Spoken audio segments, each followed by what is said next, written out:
I've lived and worked in some very diverse countries around the world.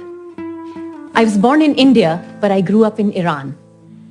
I remember I was about 8 years old as a child in Iran with my family watching the beautiful festival of Navroz. Navroz is celebrated usually at night with families gathered around a bonfire. They share food, they sing songs, sometimes they even jump over the fire for good luck. And I remember how deeply that reminded me of another festival called Lohri, celebrated all the way over in India, also with families gathered around a bonfire, sharing food, singing songs together. Even an 8-year-old child can tell how profoundly similar those two events look in two sets of countries that are culturally so different, like a kind of hidden connection. As an adult, I've spent 20 years of my life studying consumers all over the world, what they feel, what they believe in, and how they act upon those beliefs when they buy things.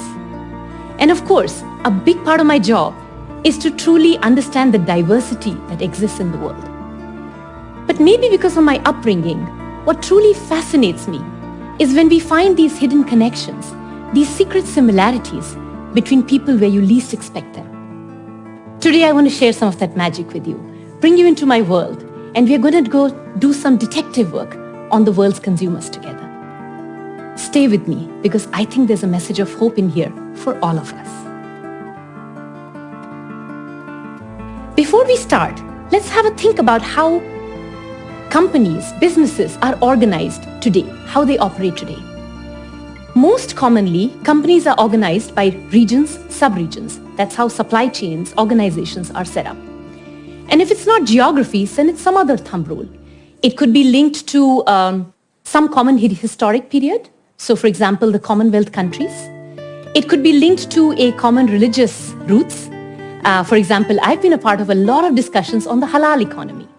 It could be something, anything, that allows us to put the world into neat little boxes, neat little clusters that explain why people are similar or different. But I've realized that when you study the consumers and when you go deep, it's interesting how none of that applies, how wrong some of that thinking can be. Let me show you. About a year ago, a team of us set out to understand how consumers exercise choice around the world.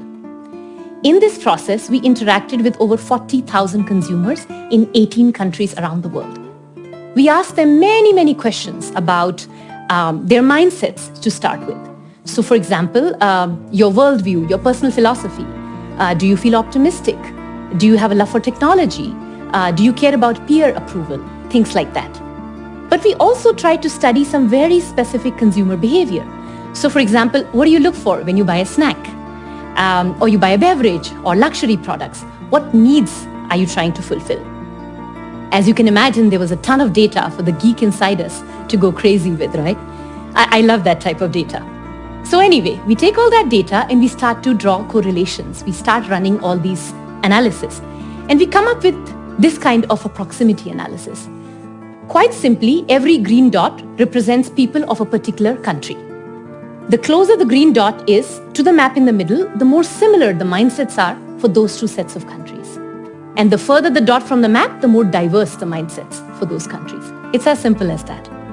So of course, when you do this for the US, you can see that the Canadians, the people of the UK and the Australians are very similar in mindsets to the Americans.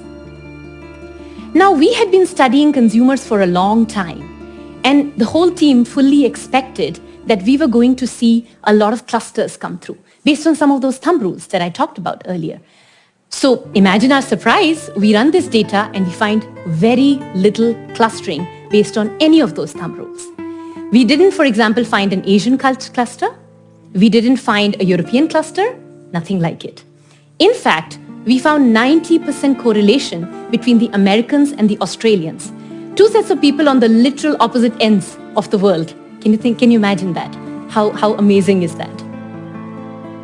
And this is a big deal, by the way, because businesses, companies operate, govern themselves entirely on the basis of these clusters that we found didn't even exist.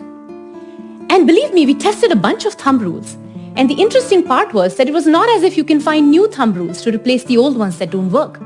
The answer was kind of technical, actually. It was, just don't do it.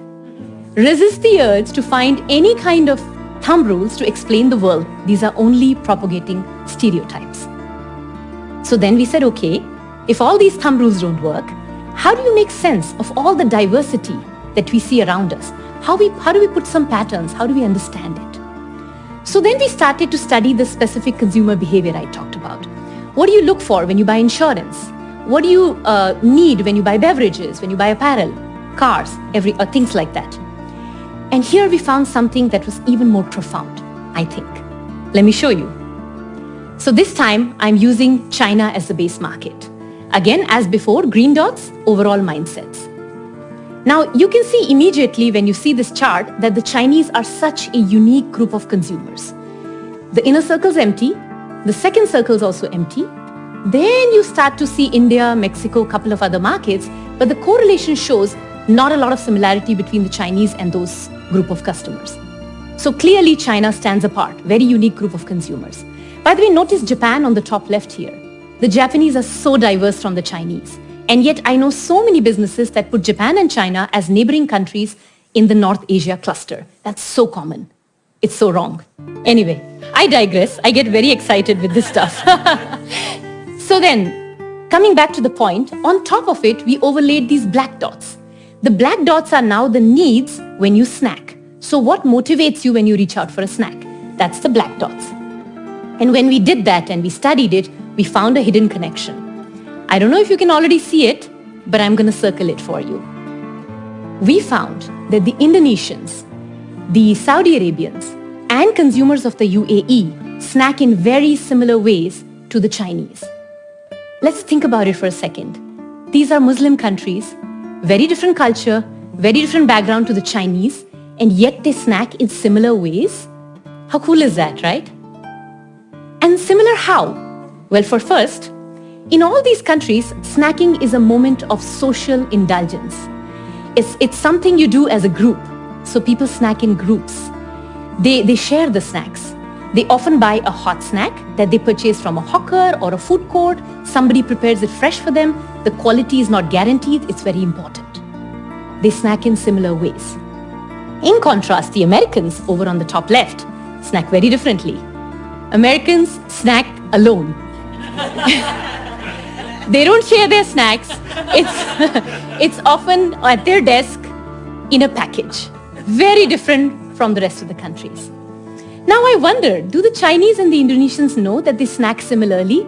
I seriously doubt that. But what a beautifully human thing to know, right? And valuable too. Imagine what a Chinese snacking company can do with this insight.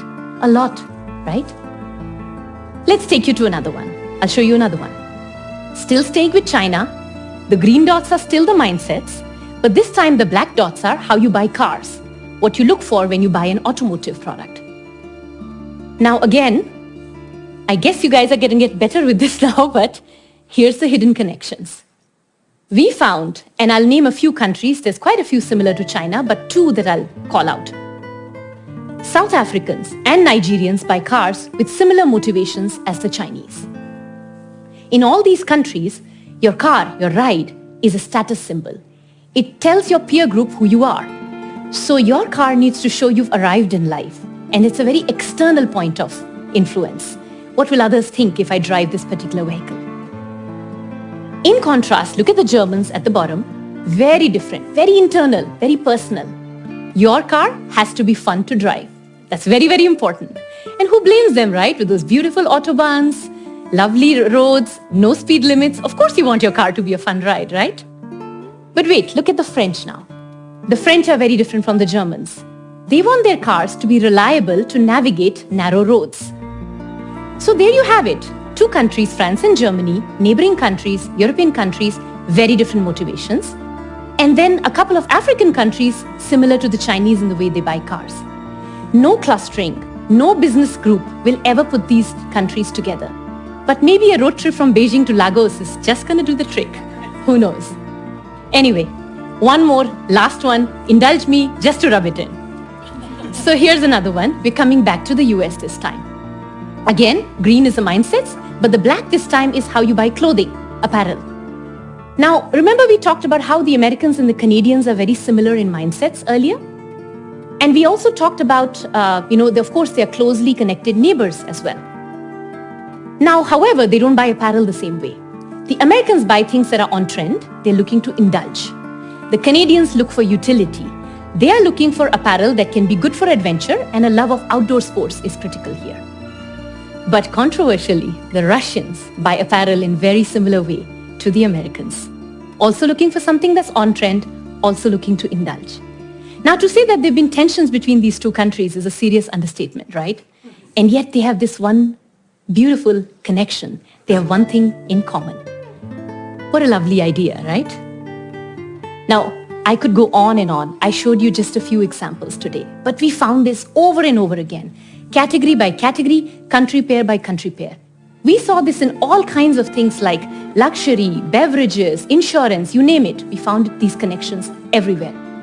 And I don't mean any of this to belittle the massive, beautiful diversity that we see in consumers around us. That's exactly why consumers are such an important study for people like me.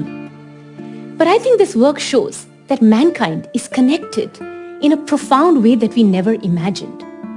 It also shows that these connections defy any stereotypes that you and I or businesses can come up with. These are patterns where you least expect them. And in these connections, of course, there are commercial opportunities for marketeers who can embrace this insight. Of course, it's commercially valuable. But today, I want to go a step further, if you permit me. I think in these connections, there's also a message of hope for the world. We live in a world that has globalized for more than 4 decades. And yet, we're getting torn apart, shaped by the geopolitics of our time. Countries are falling into blocks. Fault lines are appearing everywhere. I'm not a specialist in geopolitics. I'm just a student of the consumer. But when I look at this data and I think about it, if only people knew that we are similar in the most profound ways in some of our most everyday activities, in the way we sip a cup of coffee, taste a snack, try on a new outfit or test drive a car, how beautiful would that be? Maybe if we knew that, we would also learn to understand and empathize with each other. It's a lovely thought to reflect on, maybe with your next cup of coffee. Thank you so much.